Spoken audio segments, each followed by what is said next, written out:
Regardons ce chien.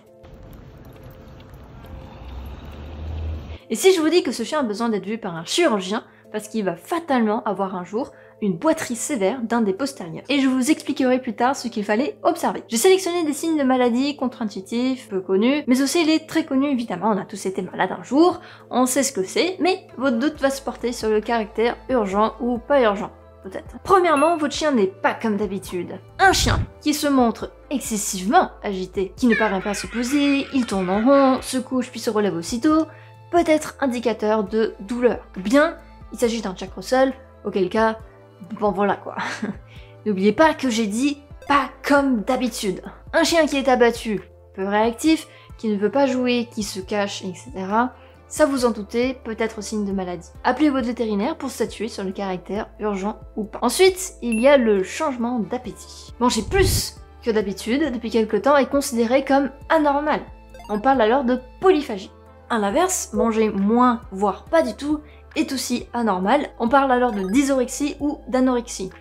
Et dans les deux cas, consultez un vétérinaire. Ne pas manger depuis 24-48 heures, c'est considéré comme urgent. Poursuivons avec les symptômes digestifs. Un chien qui souffre de constipation, de diarrhée ou encore de vomissements répétés durant plus de 24 heures doit être examiné par un vétérinaire. Si un chien adopte en plus régulièrement la position du prieur, cela indique qu'il souffre de douleurs abdominales. Petit aparté, il existe une maladie chez les chiens de grande race qui est une urgence absolue, le syndrome dilatation-torsion d'estomac. Si votre chien semble vouloir vomir, mais n'y arrive pas, et que son abdomen semble de plus en plus gonflé, alors il faut tout de suite l'emmener chez votre vétérinaire pour vérifier si ce n'est pas son estomac qui s'est tordu et qui est en train de se dilater avec du gaz. Parce que là, il s'agirait d'une urgence chirurgicale. Pensez aussi à vérifier les variations de consommation d'eau. Un chien malade peut refuser de boire et se déshydrater. On considère ça comme une urgence. Ce n'est également pas normal si votre chien boit de façon excessive sur une longue période de temps. On considère souvent qu'il existe un problème de prise de boisson en dessous de 40 ml kg par jour et au-dessus de 100 ml d'eau par kilo par jour. Souvent, une augmentation de la quantité d'eau bue s'accompagne d'une augmentation de la quantité d'urine émise. On parle alors de syndrome polyuro-polydipsique. Et c'est souvent ça qu'on remarque d'ailleurs, c'est le nombre de sorties qu'on fait avec son chien, que c'est quand même pas plus que d'habitude, non? Si vous avez l'impression de remplir plus souvent sa gamelle qu'avant, il est recommandé de l'emmener chez le vétérinaire, au moins pour faire un bilan de santé. Ensuite, le poids. Perdre du poids, a priori, pas normal. Y être en surpoids, c'est aussi pas normal. Oui, il ou elle a l'air d'aller, mais un chien en surpoids n'est pas un chien en bonne santé. Il ou elle a plus de risques de diabète sucré, de pancréatite, d'arthrose, de difficultés respiratoires, leur espérance de vie est plus faible. Un chien en surpoids n'est pas un chien en bonne santé, au risque d'heurter certains d'entre vous. Si votre chien est en surpoids, faites un bilan de santé avec un vétérinaire et voyez avec lui quelles solutions peuvent être mises en place pour retrouver un état d'embonpoint normal. Parlons maintenant des symptômes respiratoires. Cela comprend tout.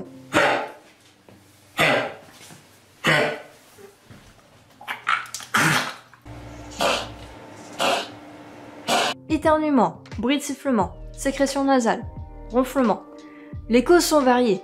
Maladie parasitaire, infectieuse, cardiaque, malformation anatomique. Ce qui est urgent en tout cas, c'est la détresse respiratoire aiguë. L'animal respire très vite, gueule ouverte, les muqueuses virent au bleu, l'amplitude respiratoire est augmentée. Là, il faut l'amener tout de suite. Passons ensuite aux boiteries. Les origines de boiteries sont nombreuses. Arthrose, fracture, dysplasie, rupture de ligaments croisés, plaies sur les coussinets, abcès, etc. Il y a un type de boiterie qui passe souvent inaperçu chez les petits chiens notamment, le petit chien qui court ou marche, puis tout d'un coup sur quelques foulées, il lève une patte arrière, et aussitôt apparu, aussitôt disparu, le chien reprend une allure de marche normale. C'est une présentation assez typique lors de luxation de rotule.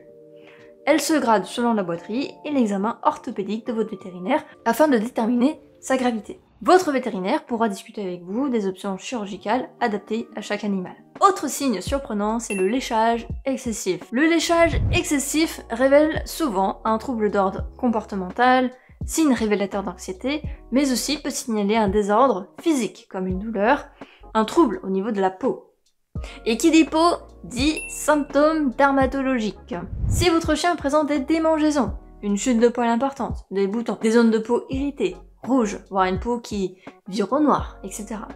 il est recommandé de consulter un vétérinaire pour qu'il ou elle examine votre chien.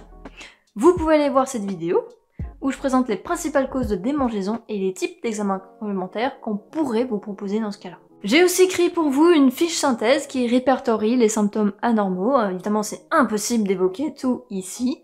À noter que parmi les signes cliniques évoqués, certains peuvent se manifester seuls et sans répétition.